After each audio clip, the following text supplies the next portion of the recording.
all that way and not add more airbags, it's kind of crazy. But you do have a continuously variable transmission. It revs a little bit high, but it drives pretty well. I mean, it's kind of sporty. It was okay last night. Not a huge difference. It didn't stand out like crazy great to me. As far as it's not as stable, I didn't think, as driving the Camry. The Camry definitely feels more stable. Some other benefits the Altima does have, and y'all can feel free to come walk around. You don't have to. This is just the show. Y'all come and explore. The SV does come standard with the dual climate control and the rear vents. So if you're talking to Altima shoppers, keep that in mind. Okay. What level of Camry do you have to go to get the rear vents? XLE. XLE. My mom upsold herself to an XLE only for that feature. Had to have it. Driving my nieces around the back seat in Houston, it's a no-brainer. So that's key. Like the Accord, they have the straight line shifter. And we have, what do we call our shifter? What is Toyota's shifter called? Gated. And once you've driven it for a while, it's hard to get used to, again, just hold the button down and go, and don't miss the gear you're supposed to hit. I mean, it's easy to miss, I think. I mean, I haven't driven one in a while. And the benefits of a gated shifter is you just drop it, it just falls right in place, it feels like, once you get used to it. And we also have paddle shifters on the Camry 4-cylinder. You can only get paddle shifters if you go 6-cylinder on Nissan. And this is a Sport Edition, okay? No paddle shifters unless you go 6-cylinder. Yeah, come on in, look around. What else? What else? You haven't heard what I said? So everywhere inside the Altima is smaller than inside the Camry. Every measurement, front, back, trunk is very comparable, but the car's a little smaller on the inside. So when you get inside, you'll feel it. There you go. Nissan has a system that you have to connect with, but what I did like on the head unit, we have Intune. And to use Pandora, you have to have an Intune account, right? The one good thing about Nissan, you can just hit auxiliary and it just launches Pandora off your phone. Kind of nice little feature. It wasn't too bad. I thought the controls of the screen were a little goofy, trying to get around and get to the music and everything, but after you figured it out, it was okay. Nothing fancy about it. It's a 5-inch screen. It kind of does what it does. I didn't try navigation. Voice commands were irritating and didn't understand anything I tried to tell it. Ours isn't perfect, but I think it's a lot better from what I heard. And we're gonna. You gotta be a little humble when you're talking, right? Because customers will believe you more. You start just beating your chest on everything. Like, oh man, especially if they have a Nissan at home, right? You gotta be careful. Where's some other little features of Altima?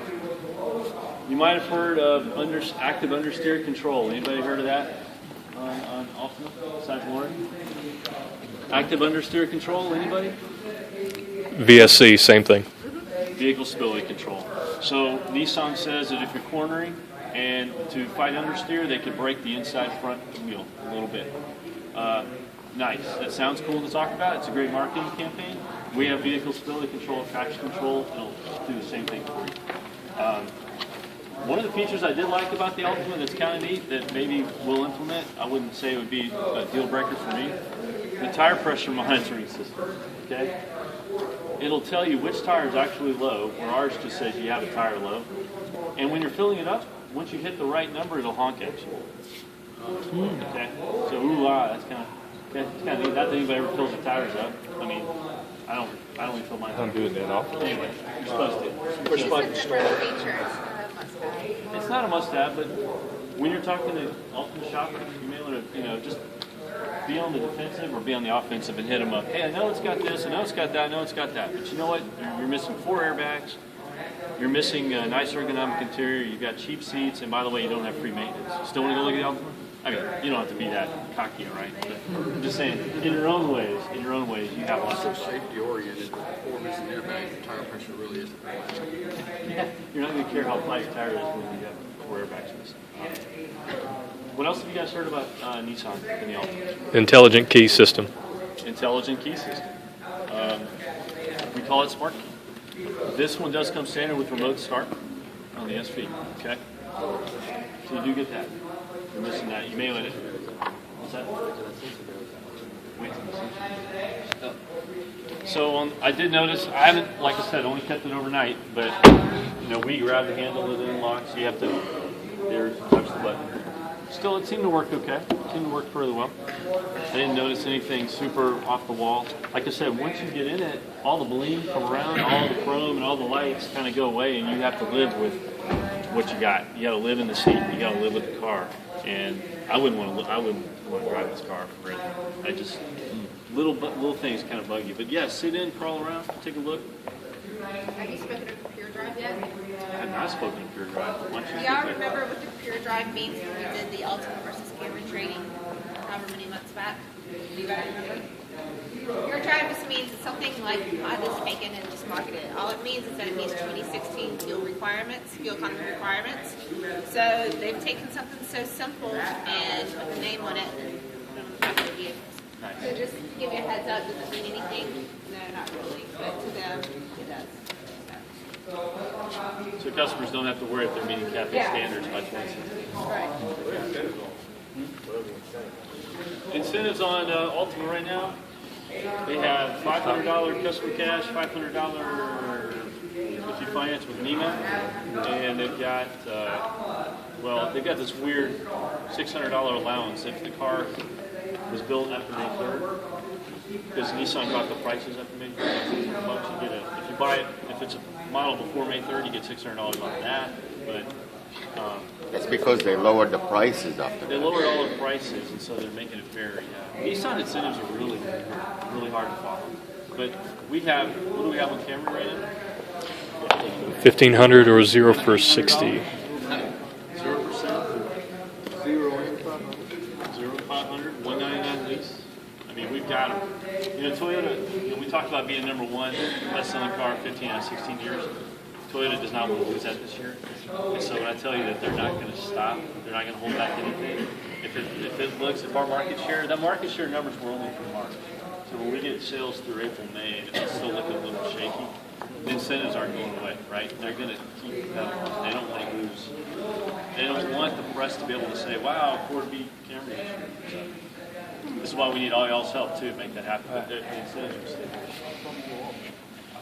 They won't go down. I don't think they'll go down. What else, Laura? You drove the Altima for a while?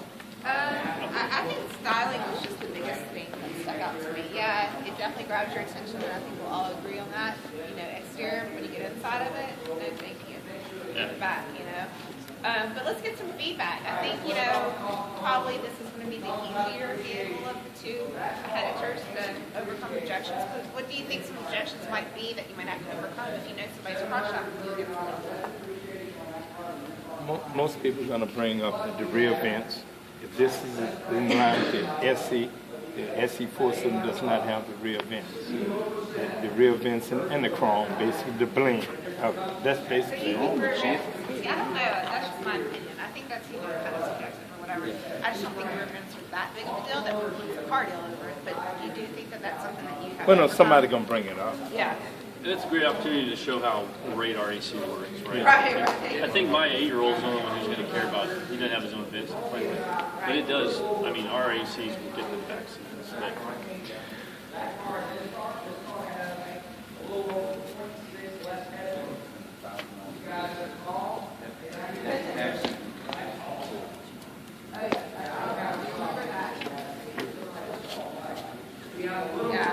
Sorry, I did miss the first half of Kevin's presentation, so if I'm being repetitive, I apologize. But everybody noticed the felt-like interior cloth between the doors, very 1980s. Reminds me of a couple of those buildings we used to have. That showed all the fuzzies from your Yes. It's funny because it does. So Am I seeing lights that are I illuminating? think the ultimate cross Yep. shopper is going to white That's underneath? Get the accent lighting, yeah. Okay. But sat in it, you're like, oh no, it's got all these fuzzies. yeah, well then they'll probably say, oh, we'll get you in leather, whatever. So then they have to bump you up. Like our regular seats are fine, but you have to go up to leather. Well, y'all take some time, play around a minute. Yep. Yeah, Walk no, this around. car in leather was Do the Camry, all together as a group, just a minute, so it's right. Oh, sorry about that. Three bed bodies. I mean, three suitcases. Yeah. When you open the doors, the lights come on. You have the lights come on. Right.